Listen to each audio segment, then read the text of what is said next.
Dakota Territory, 1881. January winds cut across the prairie at 22 below zero, driving snow through every crack in the thin-board shanties scattered across the settlement. Inside most cabins, families huddled within arm's reach of red-hot stoves, their breath still fogging in 40-degree air, while frost formed on the inside walls. But in Lars Nygaard's 16 by 20-foot sod house, neighbors found something impossible: a steady 62 degrees at the table, with no icy drafts racing across the floor. The difference wasn't the stove or the fuel. It was the 8-inch wooden duct rising through a hole cut in his floor, drawing air from his root cellar instead of cracking a window like everyone else. His neighbors called it wasteful. They called him a fool for trusting musty cellar air over fresh outside wind. Standard practice demanded combustion air from an open window. That's how stoves were meant to breathe, how every manual said to do it. Then the hard winter locked in. Railroads blocked, coal shipments stopped, and families began burning hay twists and buffalo chips just to survive. While neighboring shanties consumed 4 cords of wood and still couldn't keep children's feet from frostbite, Lars burned 2.5 cords and never saw his indoor temperature drop below 50 degrees. What did this Norwegian immigrant understand about the ground beneath his feet that escaped every other settler in the valley? And why did his trust in steady 40-degree cellar air over sub-zero outside wind become the difference between comfort and near freezing when the worst winter on record put every heating method to the test? If you value stories of practical wisdom that stood the test of time, make sure to subscribe. We've got more documented accounts worth remembering. Comment your city and state. We love reading where these documentaries reach. The morning air on September 28, 1880, carried the sharp edge that warned of early frost across Dakota Territory. While his neighbors raced to split the last of their timber and nailed together claimed shanties before the ground froze, Lars Nygaard stood in his doorway, studying the slope behind his 16 by 20-foot house, calculating depth and drainage for a project that would make no sense to anyone watching. He had already dug the foundation for his root cellar 3 weeks earlier, 12 feet square, 6 feet deep into the south-facing bank, but now he measured and remeasured the distance from the planned cellar floor to where his cast-iron cooking range would sit inside the main room. The other homesteaders had built to Eastern habits. Tom Harlan's claim, shanty stood on a frame of 2x4s with 3/4-inch pine boards nailed directly to the studs. No sheathing, no insulation, gaps between planks wide enough to slip a knife blade through. Sarah Harlan stuffed newspaper and rags into the worst cracks, but every strong wind found new places to enter. Their neighbors had built similar structures, quick, cheap, and drafty, designed for climates where winter meant occasional snow, not months of sub-zero cold that could kill livestock in their stalls and freeze water buckets solid beside a roaring fire. Lars had memories that shaped different choices. His father Ole had built root cellars in Norway that stayed above freezing when February temperatures dropped to 30 below for weeks at a time. Those cellars had thick stone walls, 3 feet of earth cover, and careful ventilation that moved air without losing the ground's steady warmth. The earth below the frost line held temperatures near 50 to 55 degrees year-round, a simple fact that most settlers ignored because they thought of soil as cold and damp, not as the most reliable source of moderate temperature available on the northern plains. By early October, Lars had completed his cellar with the methodical precision of a man who understood that winter preparation meant thinking in exact measurements, not rough estimates. The roof consisted of 6-inch oak beams covered with pine planking, then 3 feet of earth carefully mounded and shaped to shed water away from the structure. Inside, wooden shelves lined the walls, ready for the 40 bushels of potatoes, 15 bushels of carrots and turnips, and dozen crocks of preserved vegetables that would feed his family through the cold months. A simple thermometer hung from a peg near the center, a mercury-filled glass tube that would let him monitor the temperature that meant the difference between food preservation and family starvation. The innovation that would draw mockery came next. Lars cut an 8 by 8-inch square opening in his house floor, directly beside where the stove would stand. From that opening, he built a wooden duct that dropped 7 feet down into the cellar, then ran horizontally for 3 feet before opening into the underground space. He lined the duct with pine boards, sealed every joint with clay and scraps of cloth, and fitted a sliding wooden damper at the top that could control airflow with the precision of a valve. At the bottom, inside the cellar, he installed a wire mesh screen to keep mice and insects from traveling up into the house. Tom Harlan stopped by on a bright October afternoon and stared at the contraption with the mixture of amusement and concern that neighbors reserve for ideas that seem both harmless and completely wrong-headed. "You planning to heat that cellar, Lars? Because that's what you'll do, drawing house air down there. Stoves need fresh air from outside, not musty cellar breath." Lars showed him the simple mechanics. When the stove burned, it created a slight vacuum in the room, pulling air from wherever it could find an opening. Standard practice meant cracking a window 2 to 3 inches to provide combustion air, a direct stream of sub-zero air that had to be heated from whatever temperature the wind brought, often 20 or 30 below zero, up to room temperature. His duct would draw that same air from the cellar, where it started at 40 to 45 degrees instead of 20 or 30 below. The difference represented 50 to 75 degrees of pre-warming before the fire even began to work. "You'll freeze your potatoes and smoke your cabbages before spring," Tom predicted, shaking his head. "My grandfather never needed a cellar to run his stove, and he heated houses from Pennsylvania to Ohio." Other neighbors offered similar judgments. The local merchant, who had lived back east and considered himself an expert on proper construction methods, declared the idea pointless and potentially dangerous. "Stoves are designed to breathe outside air," he explained with the confidence of a man who had read catalog instructions. "You're working against the way these things are meant to operate." Lars listened to the criticism without argument, but he also noted facts that his critics seemed to miss. Root cellars required ventilation to prevent spoilage. Every historical design emphasized airflow to keep stored vegetables from rotting in stagnant air. He was simply directing that necessary ventilation to where it could serve a second purpose. The cellar would still breathe, but instead of venting directly outside, it would help moderate the house temperature. By first snow in late October, the root cellar was full, and the duct system was complete. Lars had installed a simple gauge to monitor how much the damper was open, allowing him to control the airflow with the precision of a craftsman who understood that small adjustments could make the difference between success and failure. His neighbors were finished laughing about the man who put a chimney upside down. They had their own preparations to worry about, and winter was coming whether their thin-walled shanties were ready or not. The duct rose from the floor like a question mark made of pine boards and practical skepticism, waiting for the cold that would either prove Lars a fool or reveal that trusting the ground's steady temperature made more sense than wrestling with whatever the wind decided to deliver. The first real cold front arrived on December 3rd, with a north wind that drove snow, fine as flour, through gaps that had seemed insignificant during autumn's mild days. Tom Harlan's 12 by 14-foot shanty, built with the speed that frontier economics demanded, revealed its weaknesses as soon as the temperature dropped below zero. The 3/4-inch pine boards, nailed directly to a light frame with no sheathing beneath, allowed wind to knife through knotholes and board gaps that newspaper and rags could not completely seal. Snow sifted through cracks around the single window and accumulated in small drifts along the inside walls, melting during the day when the stove roared, then freezing again each night into sheets of ice that had to be chipped away each morning. Sarah, Harlan discovered frost on the children's quilts when she checked them at dawn, even though they slept within 6 feet of the cook stove that had burned through the night.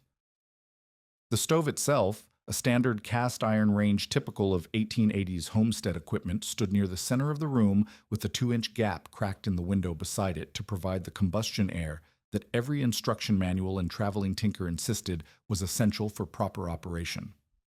That opening, measuring roughly 2 inches by 36 inches, created 72 square inches of direct connection between the sub-zero outside air and the interior space that the family was desperately trying to heat. The mathematics of heat loss worked against every conventional prairie dwelling.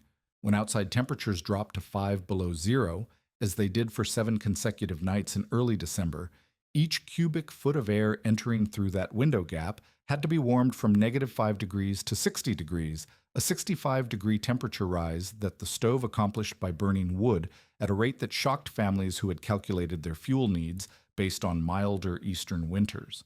The Harlans discovered they were consuming their first cord of seasoned oak in 3 weeks, supplemented by a growing pile of buffalo chips and sunflower stalks that Tom hauled from the creek bottom when the wind died down enough to make the trip bearable.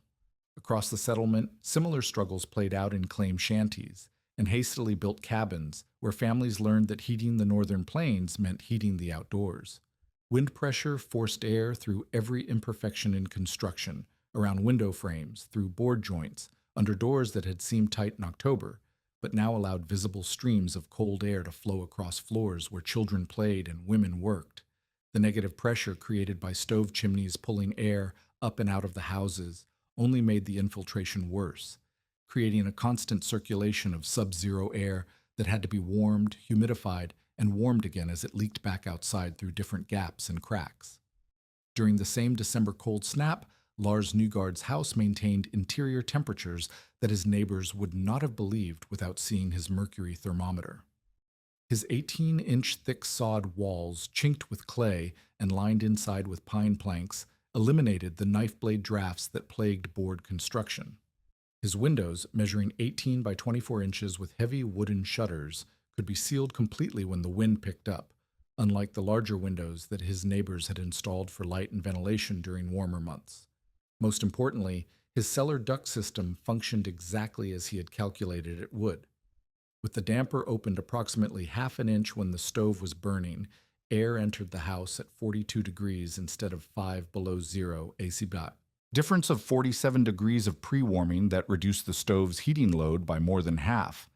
The wooden duct, sealed tight and fitted with its wire mesh screen, drew steadily from the cellar without creating the whistling drafts that plagued houses dependent on cracked windows for combustion air. Sarah Harlan, visiting on a particularly bitter evening when the wind howled across the prairie at 15 below zero, noticed immediately that she could sit at Lars's table without feeling cold air flowing across her back, a simple comfort that her own house had not provided since November. The fuel consumption differences became apparent to anyone who bothered to compare wood piles. While the Harlans and their neighbors worked through cords of oak and elm at a rate that threatened to exhaust their winter supplies by February, Lars burned his seasoned wood on 3/4 loads rather than the roaring fires that his neighbors maintained from dawn to midnight. His stove drew its combustion air through the controlled duct system, eliminating the random air infiltration that forced other houses to overheat in order to compensate for constant cold air infiltration. Tom Harlan, stopping by during a brief calm between storms, studied the duct system with the mixture of skepticism and growing concern that marked a man whose own methods were proving inadequate. The sliding damper at the top of the duct showed wear marks indicating regular adjustment, opened when the stove burned, closed when it did not, controlled with the precision of a valve rather than left to random air currents. "You still think that contraption's worth the trouble?" he asked, though his question carried less mockery than it had in October. Lars showed him the simple comparison. In Tom's house, opening the door created a noticeable pull as the stove's negative pressure drew cold air through the opening. In Lars's house, the door opened without resistance because the controlled duct system provided the combustion air that the stove required without creating random pressure differences throughout the structure.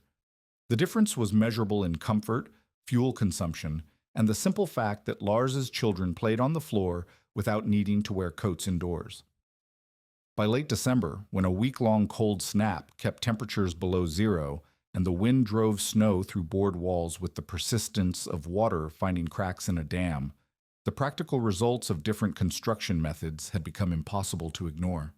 Families in conventional shanties burned buffalo chips, hay twists, and anything else combustible they could gather, while their indoor temperatures fluctuated between the mid-30s and mid-40s despite constant stoking. Lars's house maintained temperatures between 55 and 62 degrees, with fuel consumption that allowed him to sleep through the night without tending the fire every 2 hours. The blizzards that began in early October.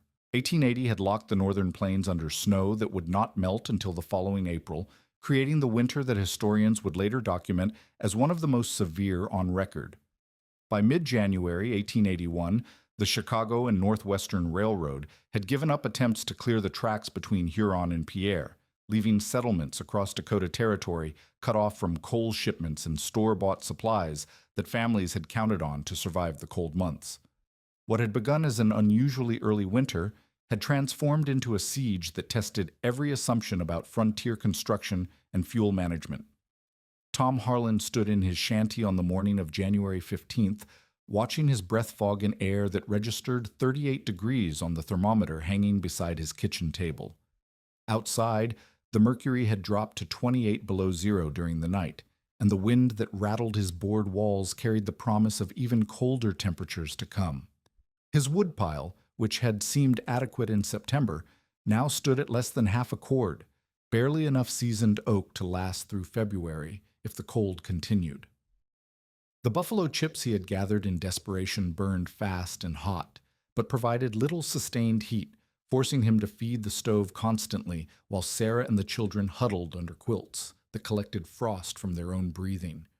Water buckets that sat within 3 feet of the constantly burning stove developed skins of ice each morning despite the fuel Tom fed into the firebox throughout the night. The inside walls of the shanty, where wind-driven snow had melted and refrozen repeatedly, bore sheets of ice that Sarah chipped away with a kitchen knife, only to watch them reform within hours. The children's feet showed the red welts of mild frostbite, even though they wore wool socks and stayed close to the stove, a clear indication that the heat generated by burning wood was racing up the chimney and through the board walls faster than it could warm the living space. Across the settlement, similar crises played out in cabins where families discovered that Eastern construction methods failed catastrophically when applied to plains winters that dropped below zero for weeks at a time.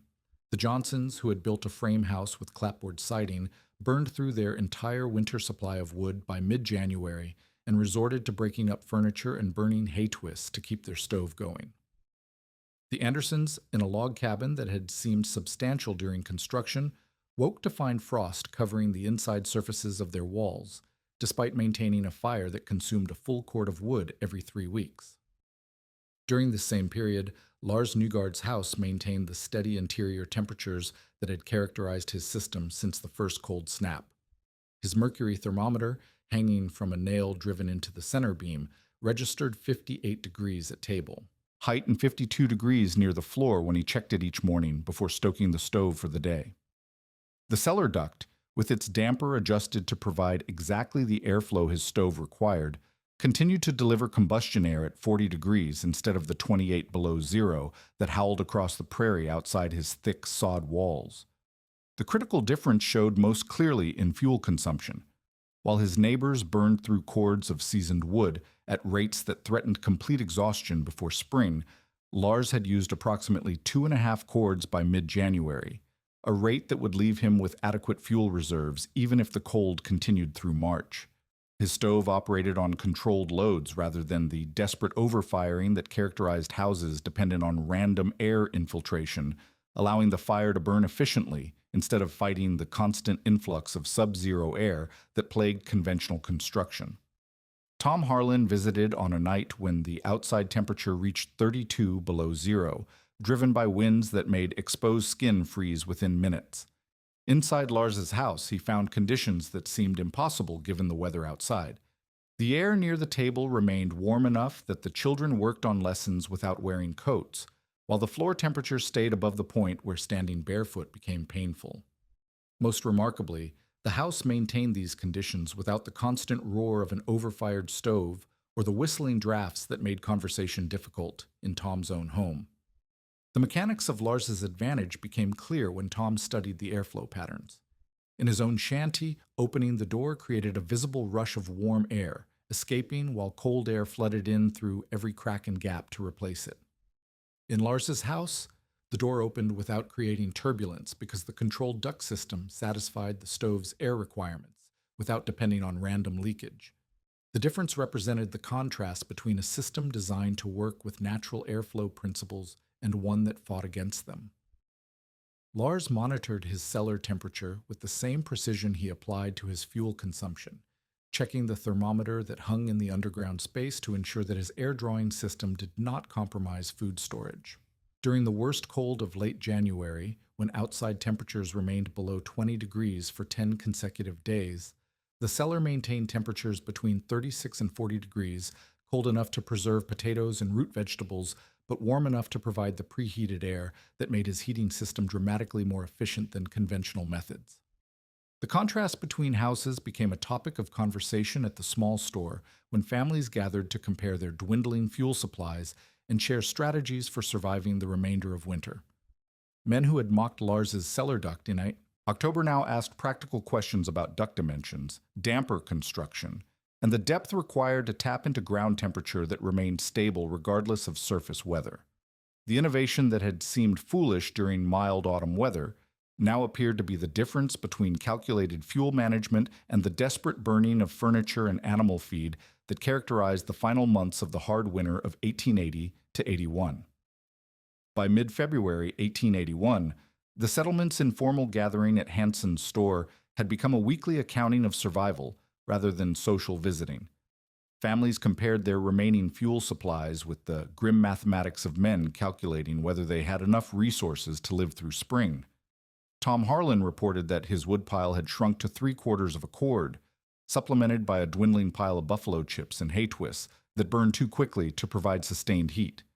The Johnsons had already broken up their kitchen table and 2 chairs to feed their stove, while the Andersons were burning a fence post they had pulled from their property line, creating debts they would have to settle with labor come planting season. Lars Nygaard's eldest son Jens had begun keeping records at his father's suggestion, noting daily temperatures and fuel consumption in a composition book that would provide the exact measurements later generations would study to understand why one heating method succeeded where others failed. His entries showed outside temperatures ranging from 15 below zero to 35 below during the worst nights, while indoor readings held steady between 52 and 61 degrees. More significantly, his fuel calculations indicated that the family had burned approximately 2 3/4 cords by February 15th, a consumption rate that left them with more than 2 full cords in reserve, enough to maintain heat through April if necessary. The mathematical reality of different heating approaches became clear to anyone willing to examine the numbers. A typical claim shanty measuring 12 by 14 by 8 feet contained approximately 1,344 cubic feet of airspace. In windy conditions, that entire volume could be replaced with outside air every hour or two, meaning the stove had to heat 12 to 24 complete air changes per day, each requiring a temperature rise from 20 or 30 below zero up to whatever indoor temperature the family could maintain. The fuel cost of that heating load exceeded what most families had calculated when they stocked their wood piles in the fall. Lars's house, with its controlled air intake and substantially tighter construction, reduced the effective air change rate to perhaps 4 to 6 complete changes per day, and those changes involved air that entered at 40 degrees instead of 20 below, a difference that reduced the heating load by more than half. When Tom Harlan visited during a particularly bitter evening, Lars demonstrated the contrast by having him hold his hand near the floor beside the stove. In Tom's house, that location would have been swept by a constant stream of cold air flowing from cracks and gaps toward the fire.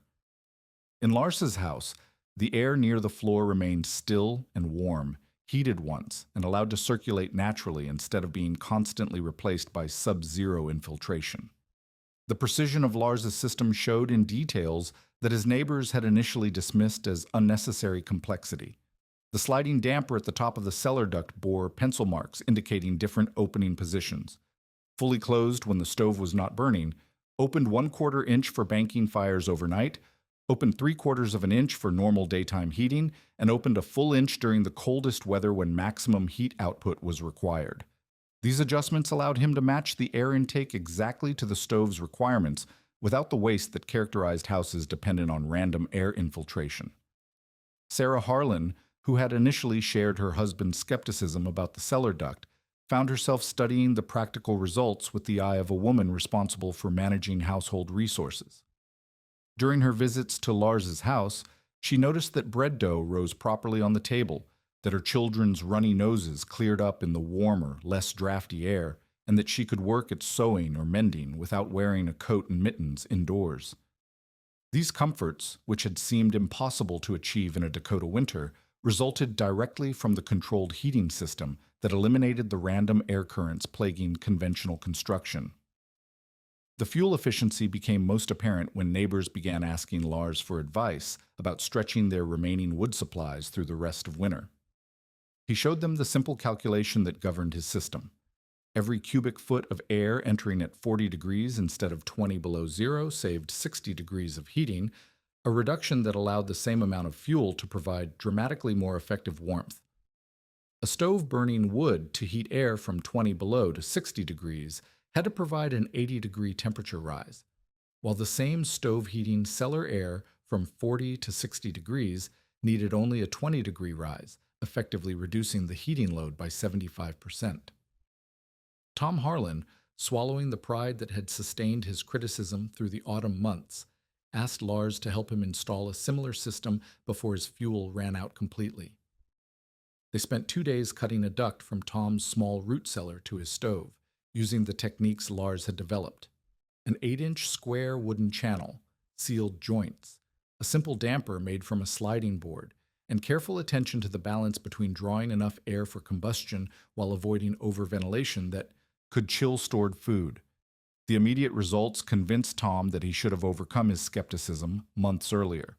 His house temperature rose from the low 40s to the mid-50s within a week of completing the installation, while his wood consumption dropped noticeably as the stove no longer fought against constant cold air infiltration.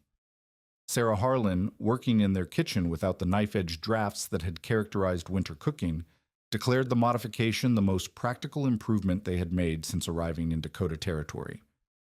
By late February, 3 other families in the settlement had installed similar duct systems, guided by Lars's willingness to share the construction details that he had developed through careful observation and adjustment. The innovation that neighbors had mocked in October had become the technique that allowed several households to stretch inadequate fuel supplies through the remainder of the hard winter, transforming a potentially deadly crisis into a manageable hardship through the application of principles that worked with natural temperature differences instead of fighting against them. When the spring thaw finally arrived in late March 1881, it revealed a settlement transformed by the harsh winter that had tested every assumption about frontier survival. The railroad tracks, buried under drifts that had resisted clearing efforts for months, emerged from the melting snow like scars across the prairie, marking the isolation that had forced families to depend entirely on their own resources and preparation. As neighbors emerged from cabins where they had burned furniture, fence posts, and anything combustible to survive the cold, the conversations that resumed at Hanson's store carried a different tone than the casual skepticism that had characterized autumn gatherings. Tom Harlan, whose criticism of Lars's cellar duct had been the loudest and most persistent, found himself in the uncomfortable position of acknowledging that his judgment had been catastrophically wrong. His family had survived the winter, but barely. They had burned through 4.5 cords of wood, plus every piece of excess lumber, several chairs, and a section of their barn siding to keep their stove going through February and March. His children had suffered mild frostbite on their toes and fingers despite staying close to the fire, and Sarah had developed a persistent cough from breathing the drafty air of their inadequately sealed shanty. The fuel consumption numbers recorded in Jens Nygaard's composition book and confirmed by the evidence of depleted wood piles across the settlement told a story that could not be argued away. While families in conventional houses had burned between 4 and 6 cords of wood, supplemented by tons of buffalo chips, hay, and emergency fuel, Lars had used exactly 3 1/4 cords and still had reserves that could have carried his family through. Another month of sub-zero weather. The difference represented more than fuel efficiency. It was the margin between calculated preparation and desperate improvisation, between comfort and survival. Lars shared the construction details of his system with the methodical precision of a craftsman who understood that successful techniques spread through demonstration rather than argument. The cellar duct required careful attention to several critical factors that could not be approximated or left to chance. The duct opening had to be sized correctly. 8 inches square provided adequate airflow without overventilating the cellar and risking food spoilage. The vertical drop had to reach at least 6 feet below ground level to tap into the stable soil temperature that remained near 50 degrees year round. The horizontal run from the duct opening to the main cellar space needed to be kept short to minimize heat loss, and every joint required proper sealing to prevent air leakage that would compromise the system's efficiency. The sliding damper mechanism demanded the most careful construction, since proper operation depended on the ability to control airflow with precision. Lars demonstrated the technique using a simple board that slid in grooves cut into the duct walls, with stops that prevented complete closure, and marks that indicated the correct opening for different weather conditions. The damper had to be closed when the stove was not burning to prevent the cellar from losing heat to the house, opened moderately for normal heating, and opened wider during extreme cold when maximum combustion air was required. Sarah Harlan, working with the other women to plan modifications for the following winter, focused on the practical benefits that extended beyond simple fuel savings. Houses with controlled air systems eliminated the constant drafts that made cooking, sewing, and childcare difficult during cold weather. The steady indoor temperatures allowed bread to rise properly, prevented ink from freezing in inkwells, and created conditions where families could maintain normal activities instead of huddling around stoves in heavy coats. These improvements in daily comfort represented quality of life gains that were difficult to quantify but impossible to ignore once experienced. By the summer of 1882, 5 families in the settlement had installed cellar duct systems based on Lars's design, with modifications suited to their particular circumstances. The Johnsons, rebuilding their house after the winter damage, incorporated the duct into their construction plans rather than adding it as an afterthought. The Andersons deepened their existing cellar and added a properly sized duct that eliminated the drafts that had plagued their log cabin. Each installation required individual attention to site conditions, cellar depth, and house layout, but the basic principle remained constant: draw combustion air from the stable underground temperature instead of fighting the random variations of surface weather.